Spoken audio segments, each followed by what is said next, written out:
Bonjour, bienvenue dans cette nouvelle semaine. Je vais la commencer avec une capsule super importante sur les résultats positifs.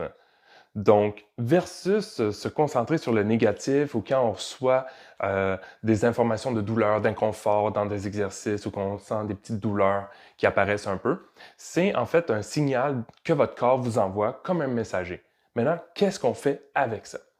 Donc, au lieu de se plaindre ou d'avoir ces inconforts-là, puis de nous empêcher de faire le mouvement correctement, à la place, c'est un signal qu'on va voir comme message de bouger différemment, mieux bouger. Quand j'ai des tensions comme ça, je vais faire mes exercices de mobilité. Je vais aller faire des exercices cardiovasculaires.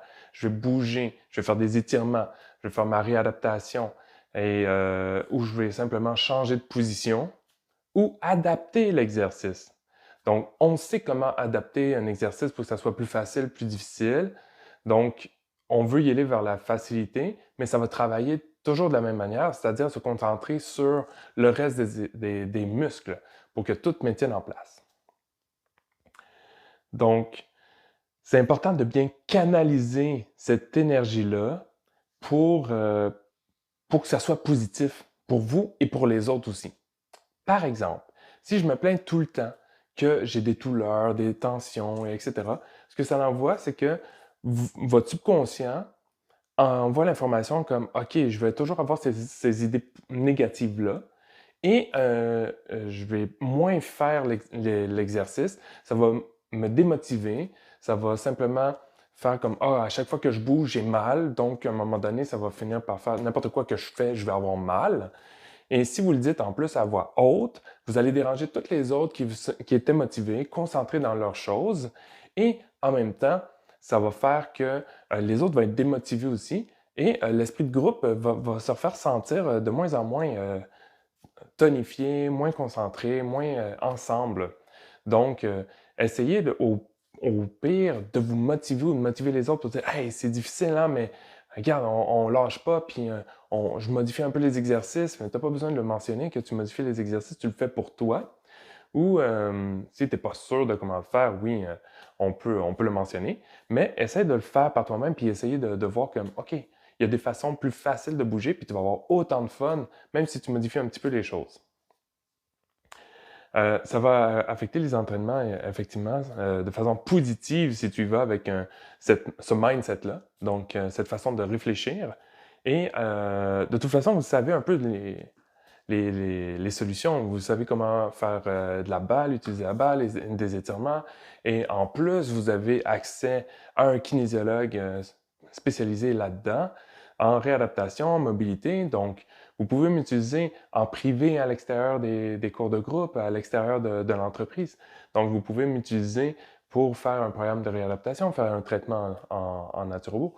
Donc, essayez de mettre ça en dehors et quand vous vous entraînez, vous faites OK, 15 minutes de fun ou le nombre de temps d'entraînement, puis que ça soit positif. Donc, tout le groupe va se monter, puis vous allez ressortir avec beaucoup moins de douleur parce que vous allez réfléchir de façon positive. Ça, c'est ma capsule résultat positif. Maintenant, le défi de la semaine, à part de se concentrer là-dessus, ça serait de faire une fois cette semaine des intervalles suivants. Donc, c'est une suite de la semaine passée. Donc, 3 séries de 2 minutes et demie d'intervalles de sprint cardiovasculaire sur l'appareil de votre choix avec 50 squats qui est comme la pause de cardio. Donc, tu fais 2 minutes et demie intense et 50 squats, 3 fois d'affilée.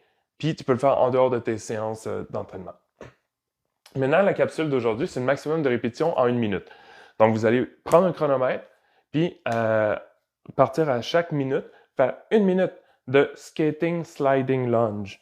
Donc, vous allez enlever vos souliers et vous allez sur le plancher, là, ça ne glissera pas sur ce tapis-là, mais sur le plancher, vous allez faire un lunge en glissant comme si vous alliez faire du skating, donc en patinage, et essayez d'aligner le genou vers l'avant pour pas que ça rentre à l'intérieur ou pas trop vous pencher le dos vers l'avant. De côté, on essaye d'être tonifié au niveau des abdominaux et on va aller pousser avec la jambe. Donc, le bras va être opposé à la jambe qui bouge.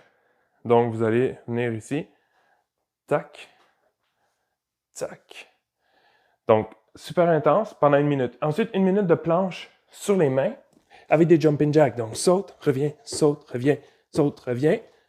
Si c'est intense, tu peux y aller en déplacement de jambes d'un côté à l'autre, mais tu essaies de pousser dans tes bras pour essayer d'être le plus solide possible pour éviter d'avoir le dos qui creuse. Donc, tu ne veux pas avoir le dos qui s'effondre.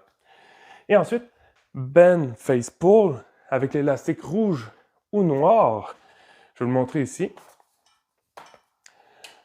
Donc, lui, on va vouloir emmener les pouces collés ensemble, emmener les pouces au niveau du front et revenir en essayant de lever les coudes vers le haut, comme ça. Donc, on essaie de ne pas relâcher le dos quand on vient. On veut garder les épaules engagées vers l'arrière et on reste en stabilité. Si vous vous sentez tirer avec l'élastique, mettez une jambe devant l'autre. Comme ça, vous allez être capable de mieux faire. Vous répétez ces 3-là 4 fois, qui va rentrer dans 12 minutes. Sur ce, bon défi.